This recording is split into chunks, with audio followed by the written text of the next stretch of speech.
Hey guys, today's video is going to be on the things you can see only when you slow things down. So I've brought you to my local rice field, which is as slow down as things can get, and I've been reading a book recently by the same title. So this is the things you can see only when you slow things down, how to be calm in a busy world. I've been doing a lot of stuff in this realm at the moment, trying to detach from being busy and from always doing stuff. So in the modern world, everyone's super busy, super stimulated, and there's always stuff going on. If there's not stuff going on, what do? You get your phone out and you're always in a fast-paced movement. Hello. So some people just drove past there on the way to some ceremony.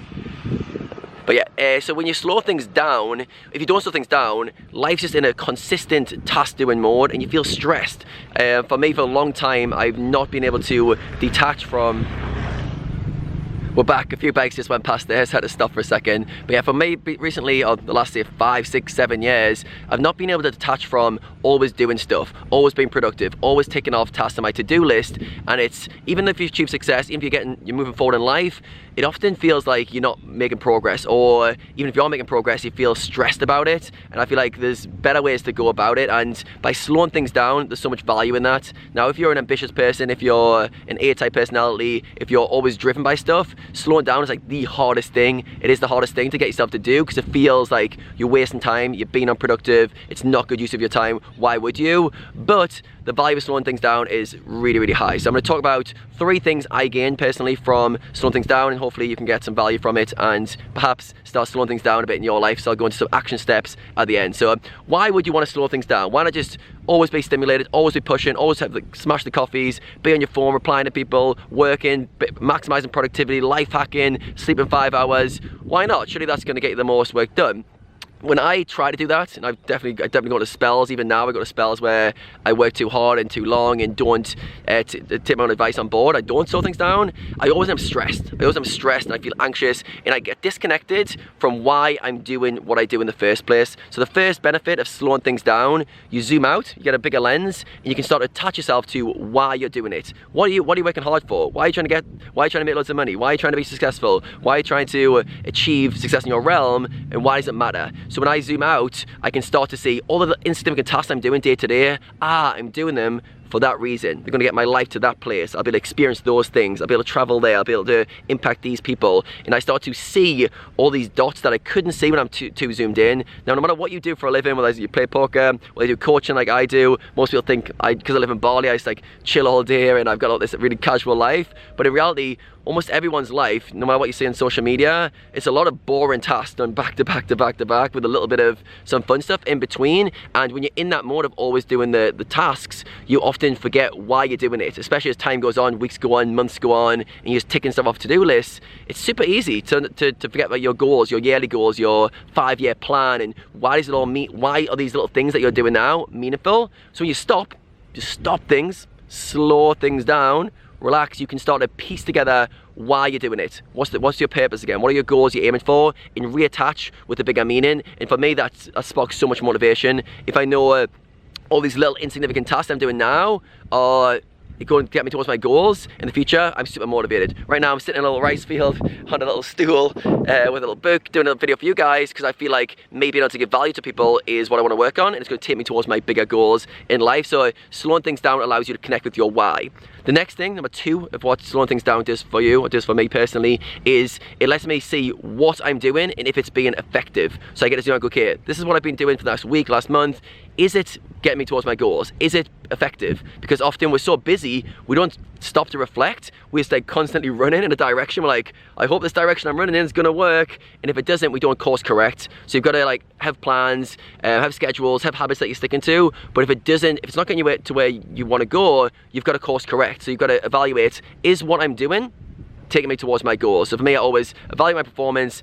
Is there something like I need to change, or is what I'm doing currently working? And the next thing is, what am I missing? I always ask myself, what am I missing? And when you're busy in day-to-day mode, task doing, and things are fast, you don't ask yourself what you're missing. And if you do try to, you'll just put another task on your to-do list. It'll be something really, oh, I'm missing this, oh, I'm missing this, I'm missing this.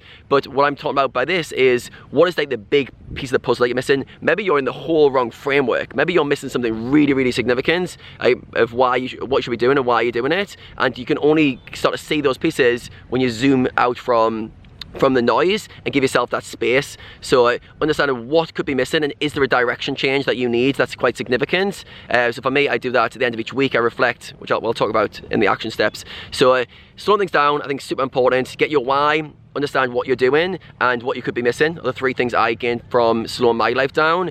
And how do you do it? So what's like kind of some good like action steps you guys can take in order to slow things down? So the first thing is, I'd say daily meditation is so key. Some of you guys will already be on that, some of you guys won't be so keen, but what does meditation do? It slows things down. It gives yourself space to get to know your own thoughts. So I heard a very good analogy recently which says, imagine your thoughts are like cars, and when you slow things down or when you meditate and you're mindful of your breath and stuff like that, you can see the cars from the side of the road.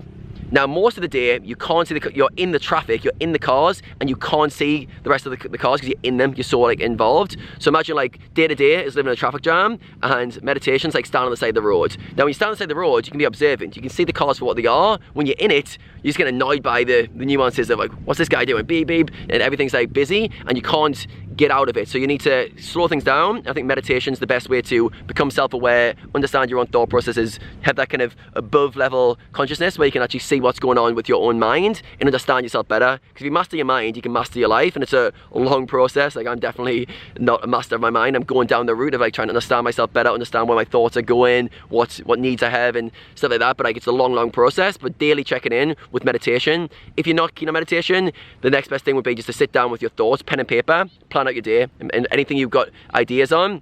Write down. So plan your day out so you're always like taking a proactive step. Next thing I'd say would be journaling. Again, journal on your thoughts. So for me, like if I've got something stressing me, something's bugging me out, I'll just stop. I'll stop my day and I'll just go, okay, pen and paper, Adam, outside, generally somewhere quiet. I'll come somewhere like this, maybe not quite like this, I'll probably sit in my back garden and I'll just write down the things that bother me around that topic, or I'll just write like a very vague question, where am I going in life? And I'll just go, okay, I'll answer this question and just give myself the time to think about what's going on, what I'm doing, and questions are the best way. So when you're journaling, if you haven't done it before, basically just start top of the page, ask yourself a question and then just like unload on the page in terms of what comes out of your head.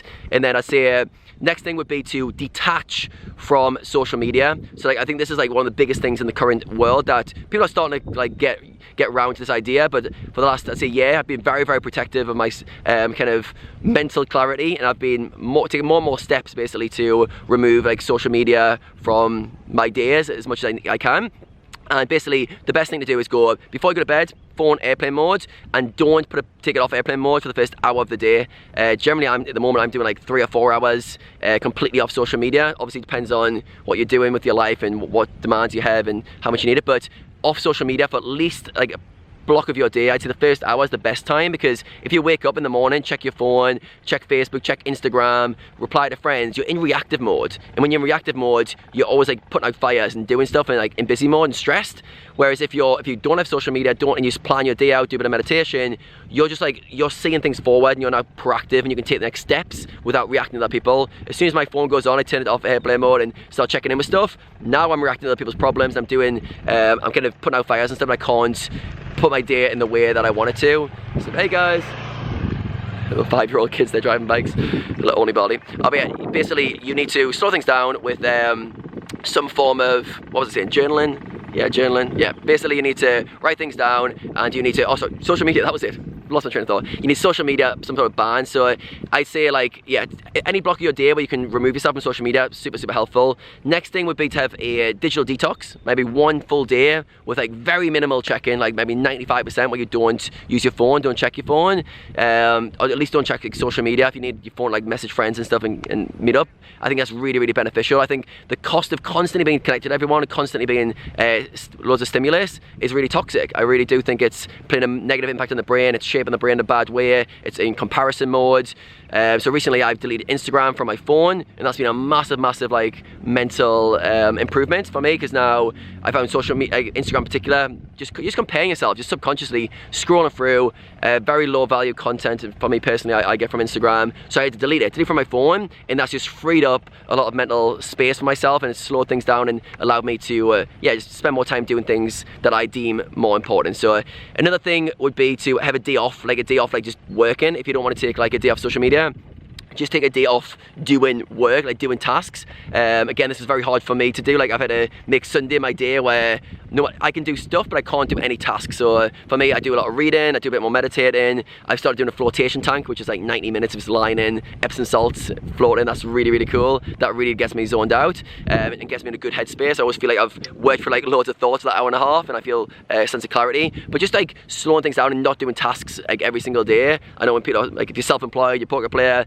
anything in that realm, like taking days off is hard. Like people who have jobs, like kind of, they like go, oh, you guys do what you want, like you've got your own job, you can take time off when you want. But in reality, when you're self-employed, you're the boss of you. It's very hard to like take time off. You've got to like schedule it in. It feels like, oh, I should be working, should be doing stuff. And it's kind of the gift and the curse of being self-employed. But yeah, taking a day off is really, really beneficial. Now, when you're doing these things, you've got to realize that if you're ambitious and you're driven towards goals, it feels like the opposite of what you should be doing. So say you're not on track right now, you've got big goals in the future, and you feel like you're not executing, you're not performing, you're not on track. To take time off, to slow things down, feels like the opposite. You're like, no way, I need to go like twice as hard, I need to sleep less, I need to do more. But that's short-sighted. Like in the long term, you gain so much. You don't lose out by slowing things down in the short term. You're in a marathon, not a sprint. And by slowing things down, you can see things clearer, you can take more efficient actions, and you recharge yourself. If I like say don't take a day off for like say 15, 20 days, which does happen, definitely used to in the past more so than now, I feel like I am constantly just like doing stuff like task, but I'm not thinking creatively. I'm not thinking bigger picture. I'm not connecting dots that would have made a big difference. And I'm not doing high value stuff. I'm doing lower value stuff. So